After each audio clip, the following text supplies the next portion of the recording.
Hi, my name's Susan Reynolds. On December 7th, I was taking a shower. I got out of the shower and was drying off, and I noticed there was kind of a thickened area in my breast. I had been through the American Cancer Society training about probably 30 years ago, and had learned how to feel for little small places and bigger places and thickened areas, but this wasn't anything like I had ever felt in that or in the years between then and now. I had 4 children and breastfed all of them for an extended period of time, and I was in a very low risk category for breast cancer all across the board. And but it didn't look right, it didn't feel right. The nipple was a little retracted, so I called my doctor right away, and she saw me the very next day. She, as soon as she saw my breast and felt what was there, she called the radiologist, and I was in his office within a half hour. I mean, really, a half hour. So I had the mammogram, and I waited, you know how you sit there in the paper gown waiting. And, you know, I knew that they'd need to see me some more. This was about noon. They were pretty prompt and came in and said, well, the doctor needed to see me, so I went over and he wanted to look at the site, and he did, and he said he couldn't find anything on the mammogram, but there was definitely something there. I mean, it was obvious. So he said there's no way that if I had come in for a regular mammogram, he wouldn't have been able to tell by the films that there was anything the matter. So he decided to do an ultrasound, which he did, and it was just like having an ultrasound, you know, when you're pregnant. It's such a nice experience. You know, you look up at the screen on the wall, see little baby parts moving. Unfortunately, there were no little baby parts moving, but you could tell there was something there. It was very clear, and I just kind of went, uh-oh, that doesn't look good, and he said, no, it doesn't. So at that point, he did about 5 biopsies, did a couple of different kinds, and it was quite a process. By the time I left his office, it was after dark, and before I left, he said, well, can I tell you? And I said, I know.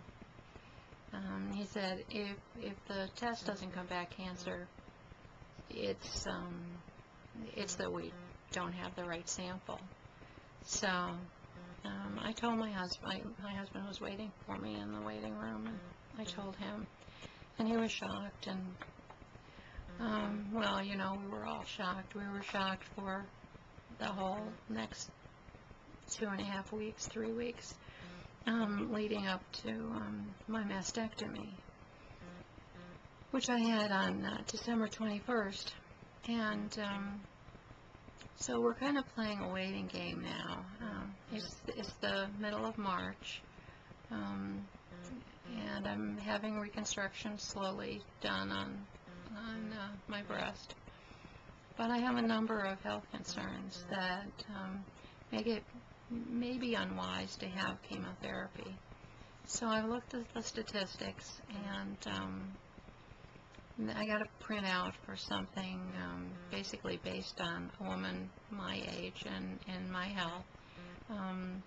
There was about, well, 19 of the women would be dead of something else other than cancer within the next 10 years.